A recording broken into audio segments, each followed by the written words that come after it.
Bonjour, ici Justin pour Ciné Techno et aujourd'hui je vais vous parler du film Les Gardiennes en format numérique standard ou haute définition disponible sur la plateforme iTunes. Réalisé par Xavier Beauvois, le film met en vedette Nathalie Baye, Laura Smet et Iris Bray. Distribué par MK2 Myland, le film est disponible uniquement en numérique depuis le 5 juin 2018.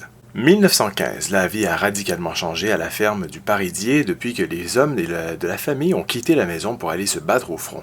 Hortense Sandraille a pris le relais avec courage, mais bien qu'aidée par sa fille Solange, elle a du mal à s'en sortir avec toute cette charge de travail au champ.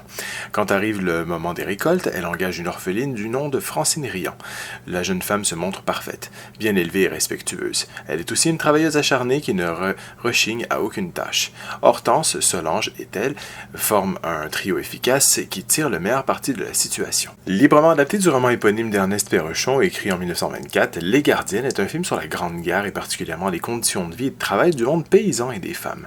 Les Gardiennes traitent donc de la Première Guerre mondiale et surtout des conséquences du conflit sur les femmes et les hommes qui ne sont pas partis au front. C'est en particulier le portrait de plusieurs femmes qui sont interprétées avec talent par Nathalie Baye, Laura Smet et la jeune Iris Bray.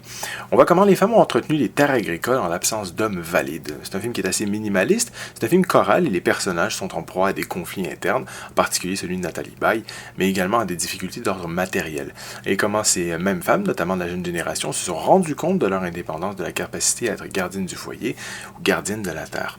Cette prise de conscience est particulièrement claire pour le personnage de Francine. On voit même sa transformation physique de jeune fille timide à femme indépendante et moderne. Un beau personnage, pour sûr, qui met particulièrement en valeur Iris Bray, qui a été nommée pour sa performance au César dans les catégories de révélation féminine. On retient également du film la beauté de ses plans, de ses vrais tableaux. Printemps, été, automne, hiver, on voit la vie paysanne au fil des saisons. Toutes les actrices sont convaincantes qu'elles bêchent, sèment des graines, pétrissent le pain ou même conduisent un tracteur flambant neuf. Les soldats ne sont pas totalement oubliés. Xavier Beauvois, sans insister, suggère bien les traumas de la guerre sur les hommes et les femmes. L'enthousiasme malheureusement se ternit.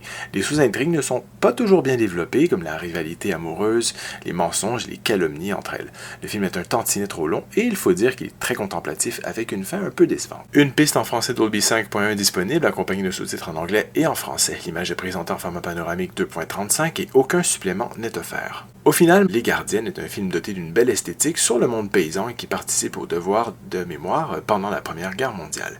C'était Justin, merci et bon visionnement.